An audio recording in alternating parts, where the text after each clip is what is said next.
this situation regarding the Uniform Code of Military Justice and the fact that Senator Mark Kelley, himself a retired United States Navy captain in '06, equivalent to a colonel in the Army or Marine Corps, is supposedly now under investigation by the Pentagon. Now, this is something where, and I'll just say, as having been a military, both enlisted and an officer, that the UCMJ is something that's explained to you day one. This isn't some gotcha. This isn't Calvin Ball. And you also know that if you retire and you take that pension, if you're getting those checks, then you are still subject to the Uniform Code of Military Justice. So, Will, looking at it from that perspective, this idea of whether or not his comments and actions do actually form the basis for a sedition charge in a court martial, which is different from a civilian court, do you think that potentially the government would have a case here?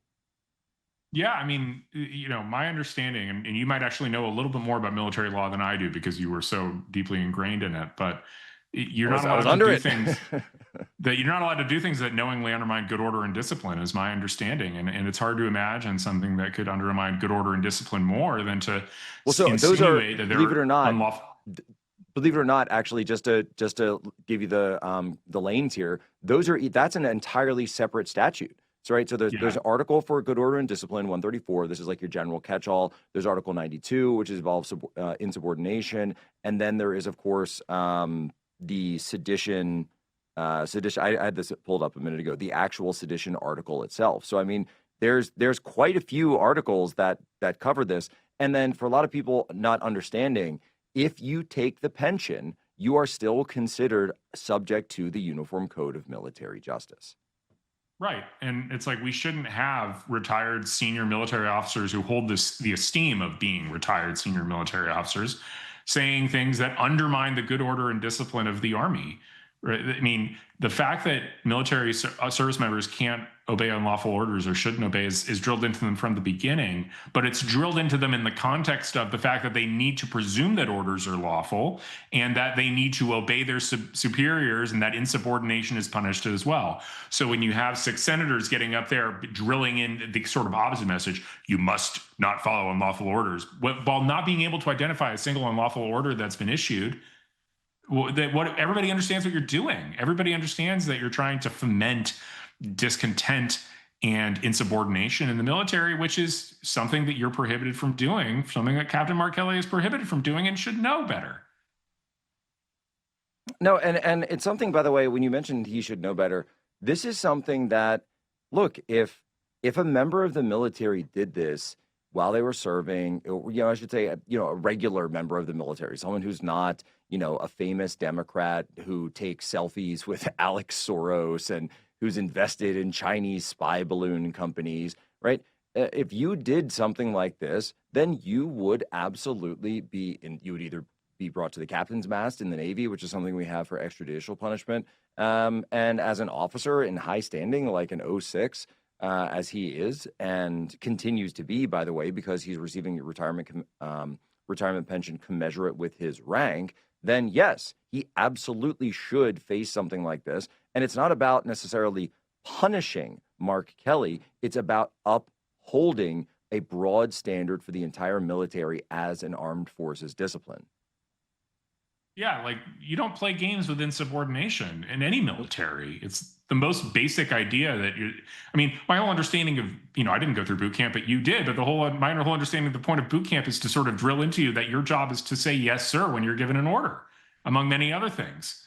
So the last thing we should be doing is like aggressively making subordinates question whether they're being given lawful or unlawful orders constantly. Like that's, unlawful orders should be a giant, bright, glaring red light that is almost never happens, is not going to happen to the vast majority of service members ever, if not any, the complete vast majority.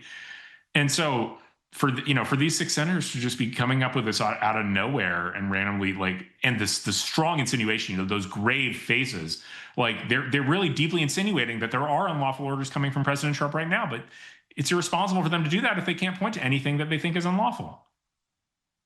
Right. And so that's exactly what it's supposed to be. And this whole idea of, oh, you must disobey unlawful orders. No, we know what you're doing. And we know exactly what you're doing. You're not being coy, you're not being clever. It's very obvious. And for me, I think that when I saw this come out in the first place, I recognized the Democrat plan from all the way back in 2019, the original impeachment of President Trump, which started with a member of the military working with a member of the intelligence community to leak a phone call with Zelensky. Yes, the same President Zelensky and the same President Trump that led to this impeachment inquiry, which it was all predicated on a quid pro quo that never actually took place in the transcript. But what did it start with? It started with members of the military and members of the intelligence community leaking on the commander in chief. That's right. Yeah, and of course, Mr. Vindman's brother is now serving in Congress, and apparently his playbook is about 1 page long because he's making the same sort of stunt where he's, talking about how he saw the contents of a phone call when he worked for the Trump NSA, and he's demanding that Trump release the contents of that phone call again. Query whether or not that's yet again another violation of the classified materials rules. Like whenever are you allowed? You actually, again, you're an expert in classified information because you yourself. Can you just talk about how what information you saw and how derogatory it is, and how people should really release it so they can see how derogatory it is? No, you cannot. And right. And even if you don't say exactly what the information is, you say, but it's super derogatory. I promise, and he should be forced to release it.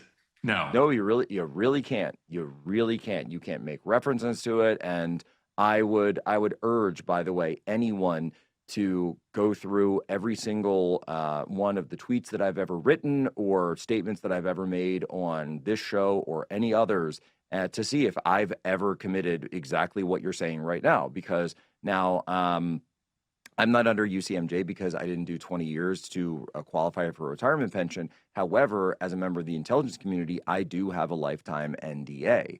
And so if I were to come on here and say, hey, Will, and everybody gather around, I'm going to tell you about everything that took place down at Guantanamo Bay when I was there, that would probably be my last episode.